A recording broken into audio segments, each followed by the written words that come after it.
बिस्मिल्लाहिर्रहमानिर्रहीम। खातिन हज़रात, मैं हूँ अख्तर अब्बास और आप सबको मेरा सलाम पहुँचे। बाज़ दफ़ा मजाक में की गई बातें भी सच हो जाती हैं। इंडिया में एक साहब ने कॉकरोच पार्टी बनाई, cockroach Janata party. It was a joke, मतलब व्हाट ए डर्टी नेम। पर जिस मूड में भी उसने बनाई, लोगों में फ्रस्ट्रेशन इतनी ज़्यादा थी कि हज़ारों लाखों से करोड़ों में तादाद पहुँच गई फॉलोअर्स की। और अभी हाल ही में वहाँ को वाक़या हुआ, पेपर लीक हो गए, तो वज़ीर तालीम को टारगेट करके उन्होंने जंतर मंतर और ये स्ट्राइक कर दी, धरने पे बैठ गए, कई दिन बैठे रहे। अच्छा, मज़े की बात यह है कि मेरा एक वैसे दिल में ख्याल आया कि इतने लोग बैठे हुए, इनको खाना कौन देता है? तो इन्वेस्ट करता होगा ना। तो पता चला नहीं, ऐसा तो नहीं हो रहा, ना कोई पार्टी पैसे दे रही है, ना कोई बड़ा आदमी जैसे अमीर होते हैं तो इन्वेस्टमेंट करते हैं। हुआ ये कि सोशल मीडिया की वसातत से दुनिया भर में जो इंडियन लोग बैठे हुए थे वो ये करते थे कि फूड पांडा को ऑर्डर करते थे कि 10 बर्गर, 10 नान, 10 चावल, जो चीज़ें वो वहाँ पहुँचा दो। अब आप सोचिए कि वो सैकड़ों नहीं हज़ारों में लोग थे, इतना खाना वहाँ पहुँचता था कि बिलाखिर उन्हें अनाउंस करना पड़ा कि खाना इज़ टू मच, और हमें जहाँ धरने से उठ के जाके आसपास जो विसिनिटी है, लोकेलिटी है, वहाँ लोगों को बांटना पड़ता है, तो ऑर्डर्स कम दे। अच्छा, दैट्स द लेवल ऑफ ये जो नई दुनिया है जेन ज़ी की, ये समझने वाली दुनिया है। ये डिफरेंट है, डिफरेंट बिहेव करती है, डिफरेंट तरीके से अट्रैक्ट करती है। और अच्छा, हमारे यहाँ प्रॉब्लम ये है कि जो जेन ज़ी है वो सारी, आलमोस्ट सारी खान साहब की मोहब्बत में बहुत दिल से उनसे मोहब्बत करती है, तो उन्हें दुनिया का कोई और मसला नज़र नहीं आता। अभी गवर्नमेंट ने हाल ही में ये जो पेट्रोल का किया है, ये बहुत बुरा किया है। रोज़ाना शाम को कीमत बढ़ जाती है और दुनिया में कहीं नहीं होता, ना गवर्नमेंट रोज़ पेट्रोल ख़रीदती है। यानी हम जब स्कूल और कॉलेज में थे, इवन यूनिवर्सिटी में, तो पेट्रोल की कीमत 1 साल के बाद बढ़ती थी। यानी मुझे याद है यूनिवर्सिटी के ज़माने में मेरे पास मोटरसाइकिल था, तो रोज़ाना का 10 रुपये का पेट्रोल पूरा दिन फिरने और लाहौर घूमने के लिए काफ़ी होता था। बाद लोगों को 7 रुपये भी याद है। इसी तौर पे 14, 15, 16, ये तो फिर सैकड़ों में, और अब अल्लाह माफ़ करे 400-400 में पहुंचना, इस पर कोई भी रिएक्ट नहीं करता, स्वाय हाफिज़ नईम और जमात इस्लामी के। पता नहीं बाकी पॉलिटिकल पार्टीज़ कहाँ सोई हुई हैं, या उन्हें लगता ही नहीं है। पिछले दिनों एक इश्तिहार था, ये NHA और ये जो मोटरवेज़ बनाते। अच्छा, मुझे वो इश्तिहार देखकर शर्म आई, सही बात है।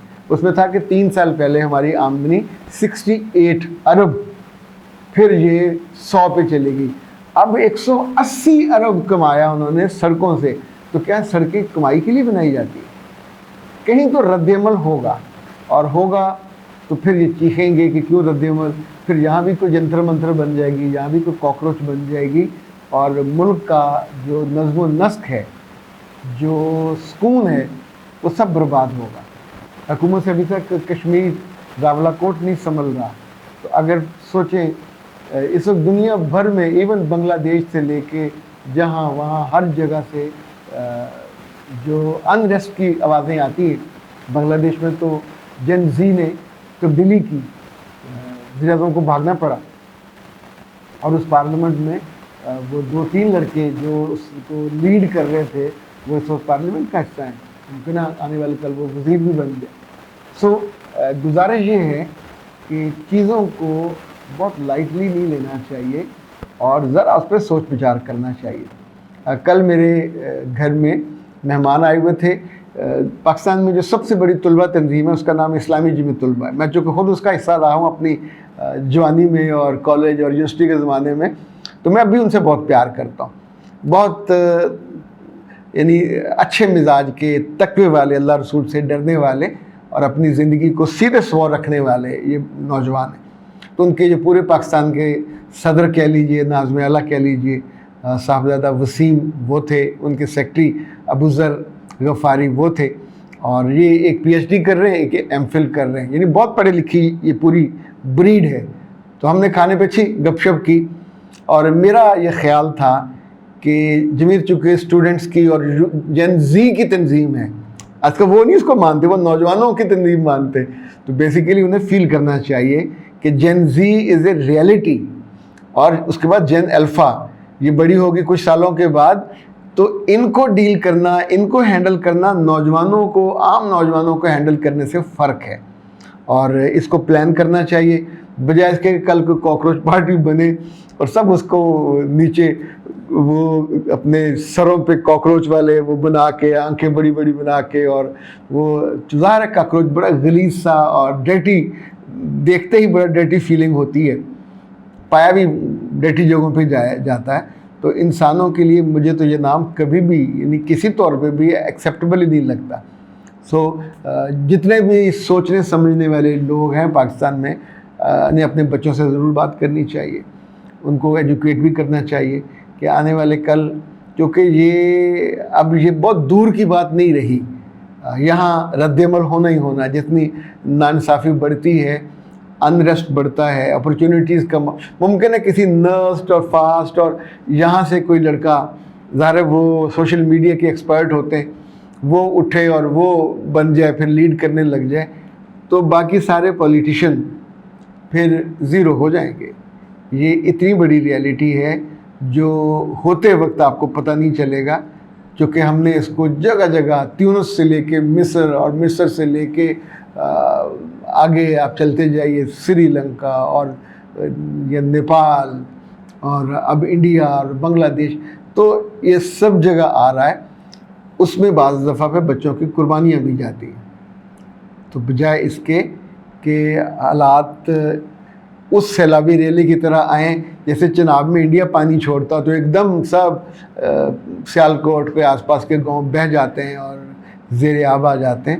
تو یوتھ کو بھی سمجھنا چاہیے, یوتھ کو انڈرسٹینڈ بھی کرنا چاہیے, اور مسئلوں کو بہت زیادہ بڑا ہونے سے پہلے روک لینا چاہیے.